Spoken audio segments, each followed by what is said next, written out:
कंजूस सेठ और होशियार ब्राह्मण की कहानी। एक समय की बात है, एक छोटे से गांव में एक बेहद कंजूस सेठ रहता था।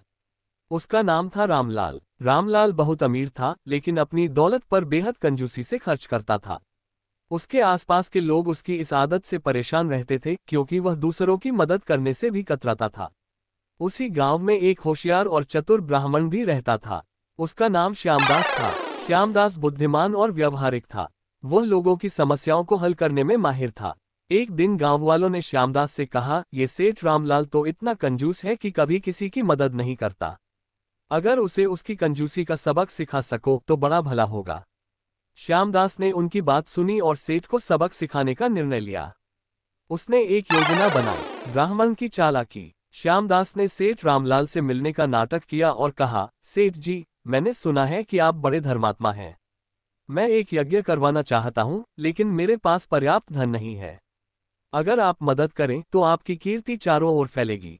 सेठ रामलाल ने श्यामदास की बात सुनी और सोचने लगा। उसने कहा, यज्ञ करवाना तो बड़ा पुण्य का काम है, लेकिन मैं इसके लिए धन नहीं दे सकता। श्यामदास ने मुस्कुराते हुए कहा, सेठ जी, धन की आवश्यकता नहीं है। बस थोड़ा सा चावल और कुछ सामान दे दीजिए, बाकी मैं देख लूंगा। सेठ ने सोचा, अगर थोड़ी सी चीजों से मेरी प्रशंसा होगी तो ये सौदा बुरा नहीं है। उसने ब्राह्मण को कुछ चावल और अन्य सामान दे दिया। योजना का दूसरा चरण। श्यामदास ने गांव वालों को इकट्ठा किया और कहा, सेठ रामलाल ने इस यज्ञ के लिए दान दिया है। ये यज्ञ उनकी दीर्घायु और सुख समृद्धि के लिए होगा।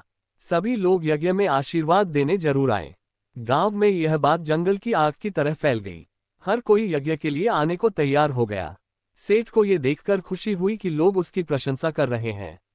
लेकिन कहानी यहीं खत्म नहीं हुई। सबक सिखाने का समय। यज्ञ के दिन श्यामदास ने गांव वालों से कहा, हम सब सेठ जी के अच्छे स्वभाव और उदारता के लिए आभारी हैं, लेकिन यज्ञ के लिए अभी कुछ और सामग्री की आवश्यकता है। क्यों न सेठ जी से ये भी मांग लिया जाए। गांव वालों ने सेठ से और सामान मांगा। सेठ ने अपनी प्रशंसा को बनाए रखने के लिए और सामान दे दिया। धीरे धीरे श्यामदास ने सेठ से उसके धन का एक बड़ा हिस्सा यज्ञ और दान में दिलवा दिया।